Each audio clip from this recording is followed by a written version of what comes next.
खुलुमबाय बेयो बड'लेण्ड इंखं टेलिभिजन दिनै 25 नभेम्बर 2021 बृहस्पतिबार खालि सानसेनि बरादखौ नोंथांमोननि खाथियाव लाबोदों आं सदानन्द दैमारिया।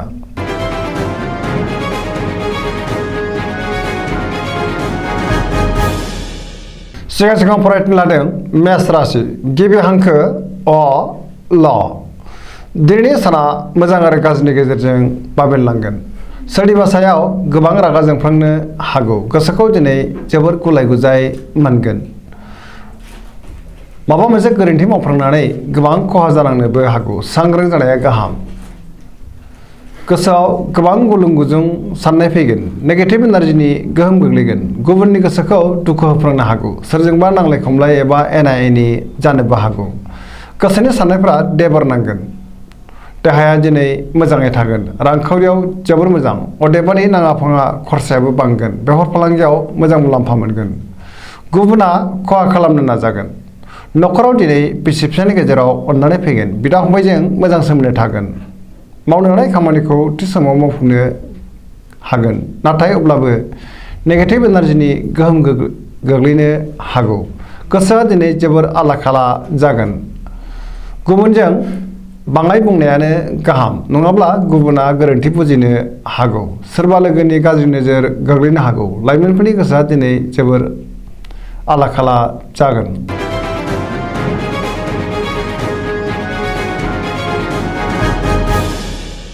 वृष राशि गिबि हांखो इ उ ब।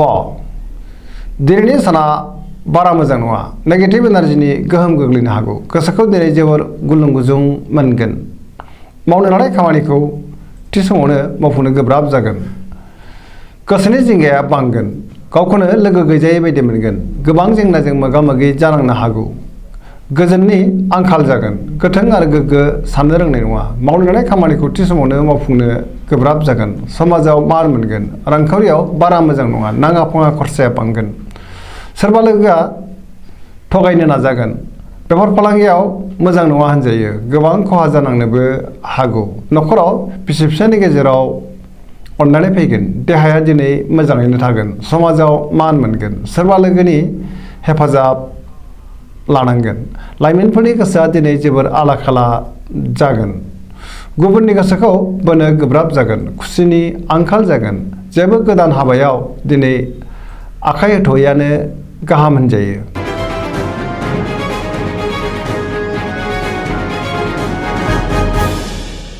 मिथुन राशि गिबि हांखो क स। दिनैनि साना जोबोर मोजां। गोसोनि बोलोआ बांगोन। गोबां खामानि मावनो गोसो दुंखांगोन आरो मावफुंनोबो हागोन। गुबुननि थाखाय मोजां खामानि मावनानै होनो हागोन। मावनो लानाय खामानिखौ थि समावनो मावफुंनोबो हागोन। गोसोखौ जोबोर गोजोननाय मोनगोन। देहाया दिनै मोजाङै थागोन। अब्लाबो नाथाय जानाय लोंनायाव सांग्रां जानाया गाहाम। रांखावरियाव जोबोर मोजां। आयआ बांगोन। बेफार फालांगियावबो मोजां होनजायो। न'खराव दिनै अनलायनाय फैगोन। समाजाव मान मोनगोन। गोसोनि साननायफोरा मोगथाङाव जाफुंगोन। गुबुननि गोसोखौ बोनो हागोन। सिगांनि बबेबा जेंनाखौ दिनै गोरलैयैनो सुस्रांनो हागोन। गोसोआ दिनै जोबोर गोग्गा जागोन। लाइमोनफ्रा मोजां खौरां मोननो हागौ। गोसोखौ दिनै जोबोर रमान्टिक मोनगोन आरो गावबा गावनि गोसोनि साननायखौ फोरमायलायनोबो हागोन। फरायसाफ्रा फरायनायाव गोसो दुंखांगोन आरो मोजां फिथाइ मोनगोन। पजिटिभ एनार्जिनि गोहोम गोग्लैगोन। सरासनस्रायै दिनै साना जोबोर मोजां आरो मोजाङैनो बारग'लांगोन।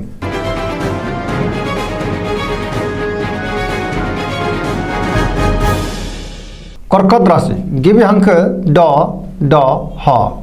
दिनैनि साना जोबोर मोजां। गोसोआव पजिटिभ साननाय फैगोन। देहाया दिनै मोजाङैनो थागोन। गोसोनि बोलोआ बांगोन। लोगोफोरनि हेफाजाब मोनगोन। गोबां बिथिङाव मोजां खाबु फैनो हागौ। गोसोखौ दिनै जोबोर गोजोननाय मोनगोन। मावनो लानाय खामानिखौ थि समावनो आरो गोरलैयैनो मावफुंनो हागोन। रांखावरियाव दिनै जोबोर मोजां। अब्लाबो नाथाय खरसायाबो बांगोन। मोननो गोनां धोनखौ मोननो हागोन। बेफार फालांगियाव मोजां मुलाम्फा मोनगोन। गुबुननि गोसोखौ बोनो हागोन। न'खराव दिनै बिसि फिसायनि गेजेराव अननानै फैगोन। बिदा फंबायजों मोजां सोमोन्दो थागोन। लाइमोनफोरनि गोसोआ दिनै जोबोर रमान्टिक जागोन आरो गावबा गावनि गोसोनि साननायखौ फोरमायलायनोबो हागोन। समाजाव गोबां मान मोनगोन। पजिटिभ एनार्जिनि गोहोम गोग्लैगोन। फरायसाफ्रा फरायनायाव गोसो दुंखांगोन आरो मोजां फिथाइ मोनगोन। गोसोनि साननाय आरो लुबैनायफ्रा मोगथाङाव जाफुंगोन।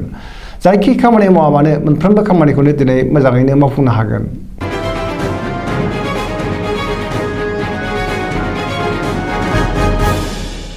सिंह राशि गिबि हांखो म ट दिनैनि साना जोबोर मोजां देहाया दिनै मोजाङैनो थागोन गोबां जेंनाखौ सुस्रांनो हागोन माबा मोनसे मोजां खौरां फैनो हागौ जेरावबो सांग्रां जानो रोंगोन गोसोखौ जोबोर गोजोननाय मोनगोन समाजाव लोगो लेवा बांगोन सिगांनि सोरबा लोगोखौ बहाबा लोगो मोननानै गोसोखौ दिनै जोबोर गोजोननाय मोनगोन मावनो लानाय खामानिखौ थि समावनो मावफुंनो हागोन गोब्राब खामानिखौबो दिनै मावफुंनो हागोन रांखावरियाव जोबोर मोजां होनजायो आया बांगोन बेफार फालांगियाव मोजां मुलाम्फा मोनगोन न'खराव दिनै अननानै फैगोन गोसोनि बोलोआ बांगोन गुबुननि थाखाय मोजां खामानि मावनानै होनो हागोन आरो गुबुननिफ्राय मोजां खौरां मोननोबो हागौ गोसोआ दिनै जोबोर रमान्टिक जागोन सोरबा रोंगौसानिफ्राय मोजां बोसोन मोनगोन गोसोनि साननायफोरा जाफुंगोन धोरोमारि बिथिङावबो गोसो दुंखांगोन फरायसाफ्रा दिनै फरायनायाव गोसो दुंखांगोन आरो मोजां फिथाइ मोनगोन पजिटिभ एनार्जिनि गोहोम गोग्लैगोन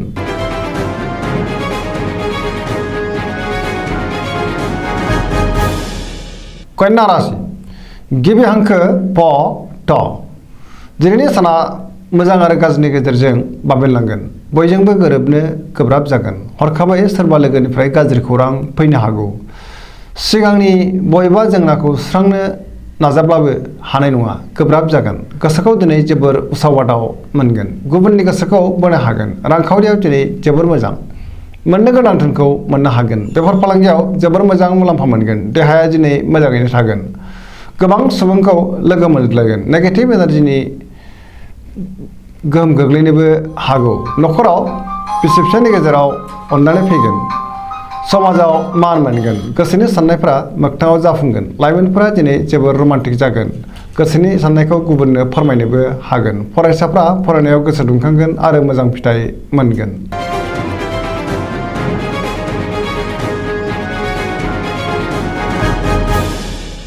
तुला राशि गिबि हांखो र ट दिनैनि साना जोबोर मोजां गोसोखौ जोबोर गोजोननाय मोनगोन गुबुनखौ मान होनो रोंगोन आरो गुबुननिफ्राय मान मोनगोन बहाबा दावबायहैनो खाबु मोनगोन गोसोआव गोदान बोलो फैगोन जेरावबो जाफुंसार जानो हागोन गोसोखौ दिनै जोबोर गोजोननाय मोनगोन गोसोनि बोलोआ बांगोन गोसोनि साननायफ्रा मोगथाङाव जाफुंगोन मावनो लानाय खामानिखौ थि समावनो मावफुंनोबो हागोन देहाया मोजाङैनो थागोन रांखावरियाव जोबोर मोजां मोननो गोनां धोनखौ मोननो हागोन बेफार फालांगियाव जोबोर मोजां मुलाम्फा मोनगोन न'खराव बिसि फिसायनि गेजेराव अननानै फैगोन फरायसाफ्रा फरायनायाव गोसो दुंखांगोन आरो मोजां फिथाइ मोनगोन लोगोफोरनि हेफाजाब मोनगोन गोसोआ दिनै जोबोर रमान्टिक जागोन फरायसाफ्रा फरायनायाव गोसो दुंखांगोन आरो मोजां फिथाइ मोनगोन पजिटिभ एनार्जिनि गोहोम गोग्लैगोन जायखि खामानि मावा मानो मोनफ्रोमबो खामानिखौनो दिनै मोजाङैनो मावफुंनो हागोन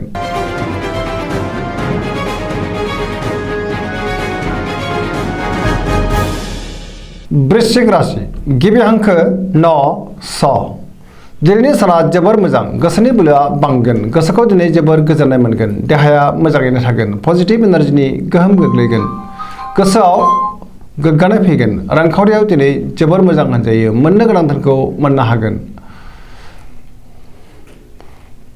गोबां धोन आरजिनोबो हागोन मावनो लानाय खामानिखौ थि समावनो आरो गोरलैयैनो मावफुंनो हागोन गोसोनि साननायफ्रा मोगथाङाव जाफुंगोन गोसोनि बोलोआ बांगोन समाजाव गोबां मान मोनगोन न'खराव दिनै बिसि फिसायनि गेजेराव अननानै फैगोन गुबुननि गोसोखौ गोरलैयैनो बोनो हागोन लाइमोनफोरनि गोसोआ दिनै जोबोर रमान्टिक जागोन आरो गावबा गावनि गोसोनि साननायखौ फोरमायलायनोबो हागोन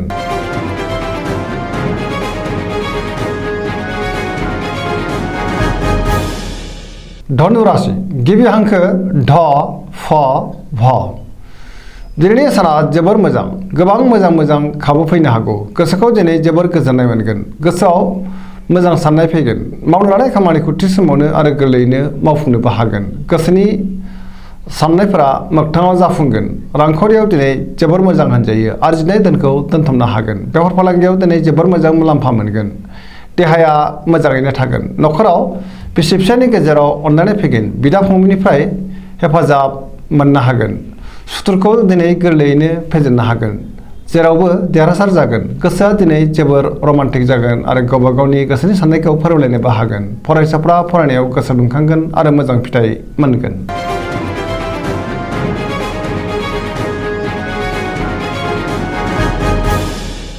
मकर राशि गिबि हांखो ख ज दिनैनि साना जोबोर मोजां गोसोखौ जोबोर गोजोननाय मोनगोन रांखावरियाव दिनै जोबोर मोजां नाथाय अब्लाबो खरसायाबो बांगोन बेफार फालांगियाव जोबोर मोजां मुलाम्फा मोनगोन न'खराव बिसि फिसायनि गेजेराव अनलायनाय फैगोन मावनो लानाय खामानिखौ थि समावनो आरो गोरलैयैनो मावफुंनो हागोन समाजाव गोबां मान मोनगोन सोरबा लोगोनिफ्राय हरखाबै मोजां खौरां फैनो हागौ गोसोनि साननायफ्रा मोगथाङाव जाफुंगोन गोसोनि बोलोआबो बांगोन गोसोआ दिनै जोबोर रमान्टिक जागोन लाइमोनफोरा मोजां खौरां मोनगोन फरायसाफ्रा फरायनायाव गोसो दुंखांगोन आरो मोजां फिथाइ मोनगोन पजिटिभ एनार्जिनि गोहोम गोग्लैगोन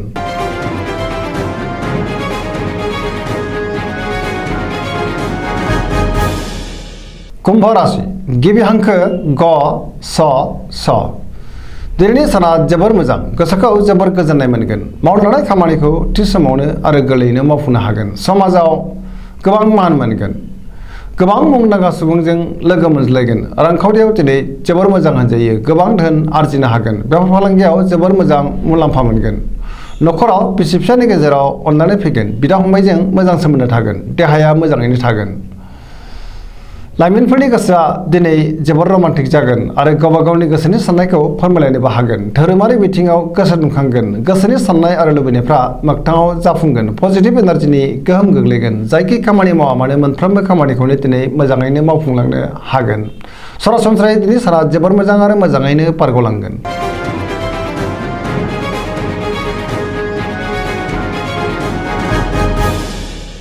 मीन राशि गिबि हांखो ड स दिनैनि साना जोबोर मोजां गोबां मोजां खाबु फैनो हागौ पजिटिभ एनार्जिनि गोहोम गोग्लैगोन बयजोंबो अनजागोन आरो अनसायजागोन गोसोखौ जोबोर गोजोननाय मोनगोन गोसोआव गोबां बिथिंनि रोंगौथि फैगोन मोनफ्रोमबो बिथिङावनो सांग्रां जानो रोंगोन गोसोनि बोलोआ बांगोन गावनि गोसोनि साननायखौ गुबुननो फोरमायनोबो हागोन लाइमोनफोरनि गोसोआ दिनै जोबोर रमान्टिक जागोन आरो गावबा गावनि गोसोनि साननायखौ फोरमायलायनोबो हागोन गोसोखौ जोबोर गोजोननाय मोनगोन गोसोनि साननायफ्रा मोगथाङाव जाफुंगोन देहाया दिनै मोजाङैनो थागोन रांखावरियाव जोबोर मोजां होनजायो आरजिनाय धोनखौ दोनथुमनो हागोन बेफार फालांगियावबो जोबोर मोजां मुलाम्फा मोनगोन न'खराव बिदा फंबायजों मोजां सोमोन्दो थागोन बिमा बिफानि अननाय आरो बोर मोनगोन बहानिफ्रायबा मोजां खौरां फैनो हागौ पजिटिभ एनार्जिनि गोहोम गोग्लैगोन सरासनस्रायै दिनै साना जोबोर मोजां आरो मोजाङैनो बारग'लांगोन दिनैनि राशि फरायथिनाया एसेनोसै जोबनायाव बेखौनो खावलायो जाहाथे नोंथांमोना सानफ्रामबो जोंनि बे बड'लेण्ड इंखं टेलिभिजनखौ नायबाय थायो आरो साबस्क्राइब खालामो लोगोसे लाइक खालामो आरो शेयार खालामो एसेनोसै गोजोन्थों।